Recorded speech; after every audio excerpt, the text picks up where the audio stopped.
सबसे पहले बात करेंगे गुजरात बीजेपी से जुड़ी बड़ी सियासी खबर की। गुजरात बीजेपी के मौजूदा अध्यक्ष सीआर पाटिल मोदी सरकार 3.0 में जल शक्ति मंत्रालय की जिम्मेदारी संभाल चुके हैं। पाटिल के केंद्रीय मंत्री बनने के बाद अब नए गुजरात बीजेपी अध्यक्ष की खोजबीन शुरू कर दी गई है। चर्चाएं ये हैं कि पार्टी किसी ओबीसी या किसी क्षत्रिय समाज को कमान सौंप सकती है। गुजरात बीजेपी में बड़े बदलाव की तैयारी। जल्द हो सकता है नए अध्यक्ष का ऐलान। गैर पाटीदार को मिल सकती है नई जिम्मेदारी। गुजरात बीजेपी अध्यक्ष सीआर पाटिल का कार्यकाल पूरा हो चुका है। चौथी बार नवसारी से जीतकर लोकसभा पहुंचे पाटिल को मोदी सरकार में जल शक्ति मंत्रालय की नई जिम्मेदारी मिल गई है। के प्रति सच्ची श्रद्धा और निष्ठा रखूंगा। ऐसे में अब गुजरात बीजेपी ने नए अध्यक्ष की तलाश शुरू कर दी है। 4 और 5 जुलाई को बोटाद में बीजेपी की अहम बैठक होने वाली है। इसी बैठक में सीएम भूपेंद्र पटेल और केंद्रीय मंत्री पीयूष गोयल भी मौजूद रहेंगे। माना जा रहा है कि इसी बैठक में गुजरात बीजेपी के कार्यकारी अध्यक्ष के नाम का ऐलान हो सकता है। सबसे बड़ा सवाल है कि गुजरात बीजेपी का नया अध्यक्ष कौन होगा। अध्यक्ष पद के लिए कई नेताओं के नामों पर चर्चा हो रही है, लेकिन इस रेस में रजनी पटेल और विनोद चावड़ा को सबसे आगे माना जा रहा है। गुजरात बीजेपी के अध्यक्ष के तौर पर सीआर पाटिल का कार्यकाल पूरा हो चुका है, तो दूसरी तरफ सीआर पाटिल को केंद्रीय कैबिनेट में स्थान मिल चुका है। अब सबसे ज़्यादा जो बात चर्चा पे है कि आने वाले दिनों में गुजरात बीजेपी को नया कार्यकारी अध्यक्ष मिलने जा रहा है। गुजरात के सारंगपुर में 4 और 5 मई के दिन कारोबारी बैठक का आयोजन किया गया है। कहा जा रहा है कि पीयूष गोयल इस बैठक में मुख्य मेहमान के तौर पे मौजूद रहेंगे। गुजरात के सीएम भूपेंद्र पटेल भी इस बैठक में मौजूद रहेंगे।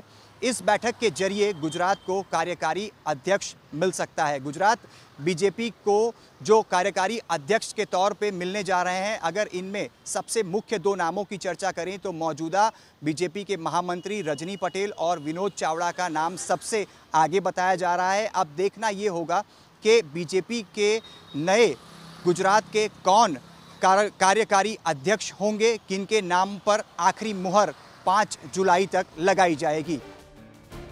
चर्चाएं तो ये भी है कि पार्टी गुजरात में बिल्कुल नया प्रयोग कर सकती है और संघ की पृष्ठभूमि से आने वाले किसी युवा चेहरे पर दांव खेल सकती है। फिलहाल कयासों और अटकलों का बाजार गर्म है। अब देखना यह होगा कि 4 और 5 जुलाई को होने वाली इस बैठक में किसके नाम पर मुहर लगती है। अहमदाबाद से अतुल तिवारी के साथ आज तक ब्यूरो। सूरत के सिविल अस्पताल से किडनैप किए गए 3 साल के बच्चे को पुलिस ने ढूंढ निकाला है। पुलिस ने बच्चे का किडनैप करने वाली महिला को भी गिरफ्तार कर लिया है। सूरत पुलिस ने इस केस में बिल्कुल फिल्मी स्टाइल में कार्रवाई की है।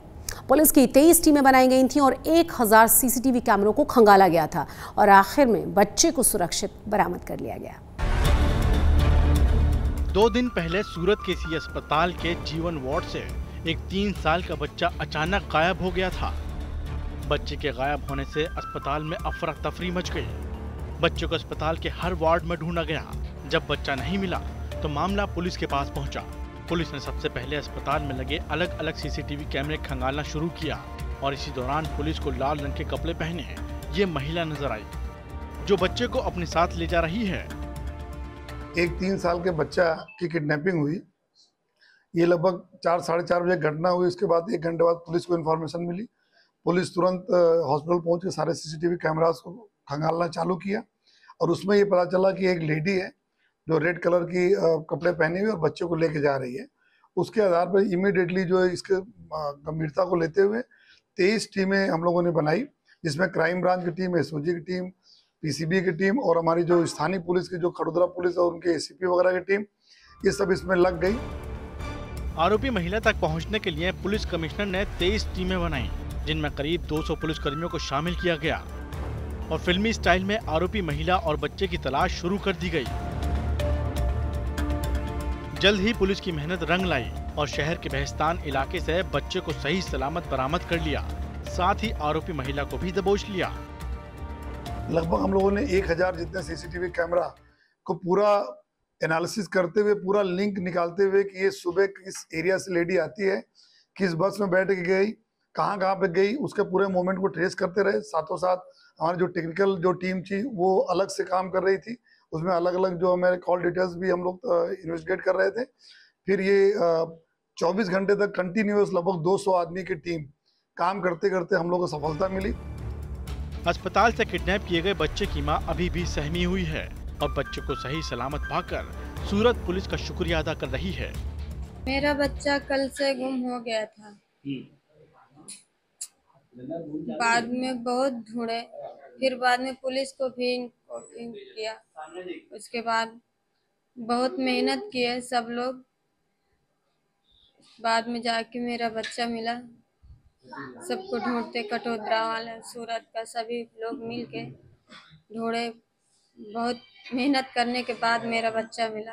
मैं उनके लिए शुक्रिया अदा करना चाहती हूँ। आरोपी महिला के घर से पुलिस को 2-3 बच्चे और मिले हैं, लिहाजा पुलिस ने अब ह्यूमन ट्रैफिकिंग के एंगल से भी इस मामले की जांच शुरू कर दी है। सूरत से संजय सिंह राठौर के साथ आज तक ब्यूरो। वडोदरा में बिजली विभाग के ऑफिस का एक वीडियो वायरल हो रहा है जिसमें निशांत पटेल नाम का शख्स अधिकारी के सामने घुटनों के बल बैठाकर अपनी समस्या को बता रहा है। जानकारी के मुताबिक निशांत पटेल ने साल 2022 में अपने फार्म हाउस में बिजली का कनेक्शन लिया था। कनेक्शन लेने के बावजूद अब तक बिजली नहीं आई। निशांत का आरोप यह है कि वो 2 साल से बिजली विभाग के चक्कर लगा रहा है, लेकिन कोई भी कार्रवाई अभी तक नहीं की गई। पूरे गुजरात में दिनों झमाझम बारिश हो रही है। गुजरात का करीब हर इलाका बारिश से तरबतर हो चुका है। भीषण गर्मी के बीच बारिश से लोगों को राहत की सांस जरूर मिल गई है, तो कई जगहों पर जल भराव की वजह से लोगों की मुसीबतें बढ़ भी गई हैं।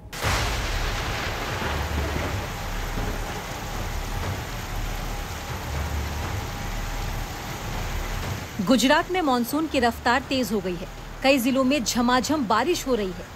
मानसून की ये बारिश भीषण गर्मी से जूझ रहे लोगों के लिए राहत का पैगाम लेकर आई है। मानसून की पहली बारिश में गुजरात का जूनागढ़ पानी पानी हो गया। ज्यादातर रास्तों पर घुटनों तक पानी भर गया। सड़कों पर इतना ज्यादा पानी भर गया कि गाड़ियां जहां तहां फंस गई। 1 घंटा मूसलाधार बारिश के बाद जंजारडा रोड पर अंडरपास लबालब भर गया। ऐसे में जिसने ज्यादा होशियारी दिखाई वो बीच मझधार में ही फंस गया।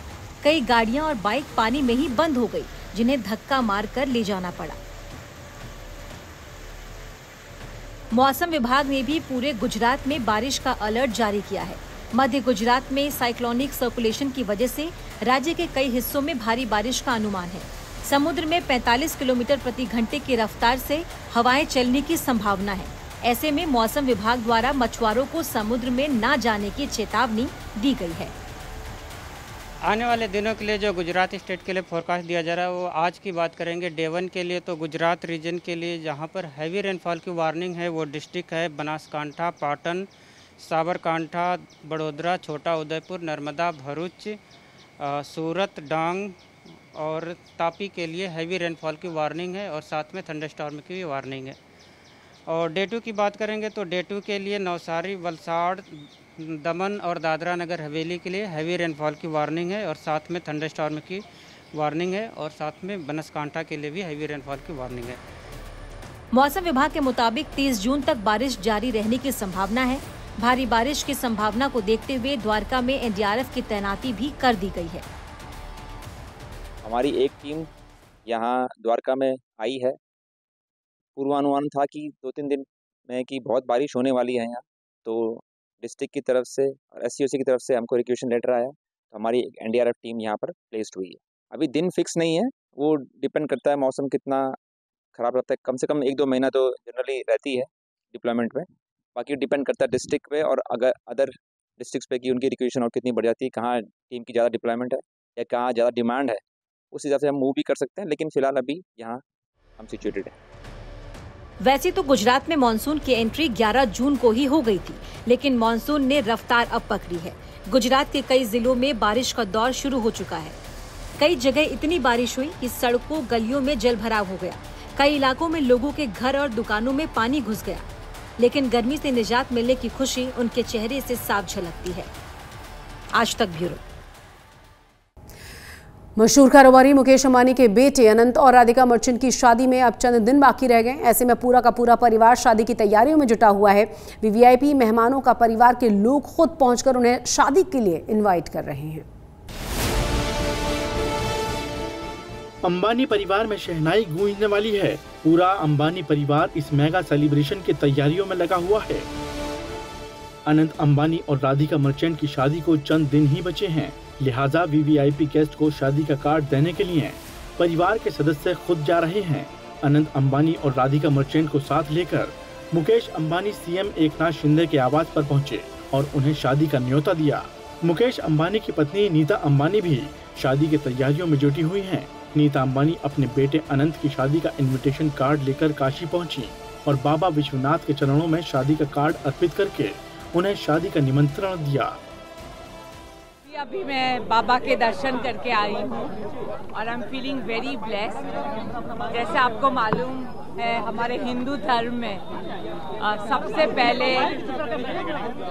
पहले भगवान का आशीर्वाद लिया जाता है। तो आज मैंने मेरे बच्चे अनंत और राधिका का निमंत्रण पत्र लेकर आई हूँ बाबा के चरणों में अर्पित करने के लिए।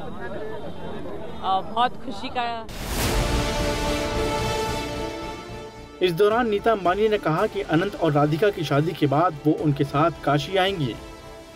मेरे बच्चे अनंत और राधिका के साथ मैं ज़रूर से आऊँगी यहाँ, एक बार शादी हो जाए उसके बाद। और बस मुझे तो ये माँ गंगा और भोलेनाथ बाबा अपने बच्चों पर और सभी भारतीयों पर उनका आशीर्वाद सदा रहे। और हर हर महादेव। बाबा विश्वनाथ का आशीर्वाद लेकर नीता अंबानी काशी की गलियों में जायके का लुत्फ उठाने पहुंची। एक छोटे से रेस्तरां में नीता अंबानी काशी की चाट का मजा लेती नजर आईं। इस दौरान उन्हें कैमरे में कैद करने की होड़ मची रही। नीता अंबानी के साथ सेल्फी लेने की फैंस में भी होड़ मची रही और नीता अंबानी ने भी उन्हें निराश नहीं किया। आज तक ब्यूरो। रक्तदान को लेकर जागरूकता से इसके प्रति लोगों की हिचक बहुत कम हो गई है और अगर लोग ब्लड डोनेट करने के लिए आगे आते हैं, लेकिन एक वक्त ऐसा भी था जब जागरूकता के अभाव में लोग रक्तदान करने से बचा करते थे। लेकिन उस वक्त में भी लोगों की जिंदगी बचाने के लिए हेमंत सरैया जैसे लोग खुशी खुशी ब्लड डोनेट करने के लिए आगे आया करते थे। डॉक्टर हेमंत सरैया रक्तदान करने का सिलसिला बहुत लंबे समय पहले उन्होंने शुरू किया था, जो आज तक जारी है।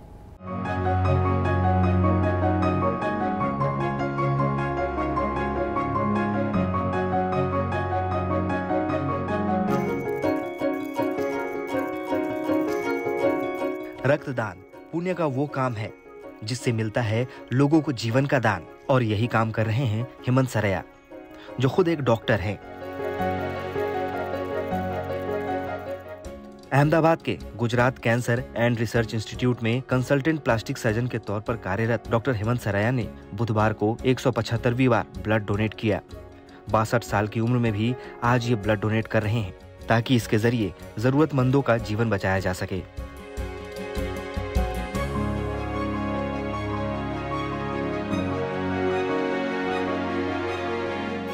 डॉक्टर सरैया ने साल 1978 से ब्लड डोनेट करना शुरू किया। तब इनकी उम्र 18 साल भी नहीं थी और वजन महज 42 किलो था, जो कि ब्लड डोनेट करने के लिए जरूरी मानक से कम था। लेकिन MBBS फर्स्ट ईयर के दौरान ही एक ऐसा वाकया हुआ जब ये ब्लड डोनेट करने ब्लड बैंक पहुंच गए। तब से शुरू हुआ ये सिलसिला आज भी जारी है। एक बार मैं लेक्चर में बैठा हुआ था और कोई बंदा आया और उसने बताया कि एक पेशेंट आया है जो मर रहा है, उसको AB पॉजिटिव ब्लड ग्रुप की ज़रूरत है। मैं ब्लड बैंक में पहुंच गया और उनको लगा कि नहीं भी अभी आदमी की जान बचाने के लिए ब्लड लेना उनका आवश्यकता है, तो उन्होंने मेरा ब्लड लिया। दूसरी बार भी इसी किस्म का हादसा हुआ, इसी किस्म की चीज़ हुई। तब मुझे मालूम पड़ा कि भाई मैं अगर ब्लड डोनेशन करता हूं तो किसी की ज़िंदगी बचाने में मैं मदद कर सकता हूं। तो तब से मेरे दिमाग में ऐसा हुआ कि नहीं, मुझे रेगुलर करना चाहिए। ब्लड डोनेट करने के लिए 18 साल की उम्र और वजन 45 किलोग्राम होना चाहिए, लेकिन ऐसा नहीं होने पर भी मरीज की जान बचाने के लिए डॉक्टर सरैया का ब्लड लेना ब्लड बैंक ने जरूरी समझा। हालांकि जिस वक्त का ये वाकया है, उस वक्त रक्तदान को लेकर कोई खास जागरूकता नहीं थी। लोग ब्लड डोनेट करने से डरते थे, लेकिन डॉक्टर सरैया तभी से ऐसा करते चले आ रहे हैं। ये लोगों से रक्तदान करने की ये कहते हुए अपील करते हैं कि इससे कोई नुकसान नहीं बल्कि फायदा ही होता है। साइंटिस्ट काफ़ी सारा रिसर्च करते हैं और उन्होंने रिसर्च करके ये ढूंढ निकाला है कि जो लोग रेगुलर ब्लड डोनेशन करते हैं उसमें हार्ट अटैक आने की संभावनाएं कम रहती हैं। तो ये एडिशनल बेनिफिट है कि आप लोगों की भी ज़िंदगी बचाते हैं, आपकी ज़िंदगी भी साथ में बचती है। तो ये दोनों फायदे हैं। बार बार रक्तदान करके डॉक्टर सरैया लोगों को एक पॉजिटिव संदेश देने की कोशिश कर रहे हैं। इनसे प्रेरित होकर इनके परिवार के लोग और रिश्तेदारों ने भी ब्लड डोनेट करना शुरू कर दिया। वो सब भी अब डॉक्टर सरैया की तरह 175 बार भले नहीं, लेकिन कई बार रक्तदान कर चुके हैं। अहमदाबाद से अतुल तिवारी के साथ ब्यूरो रिपोर्ट,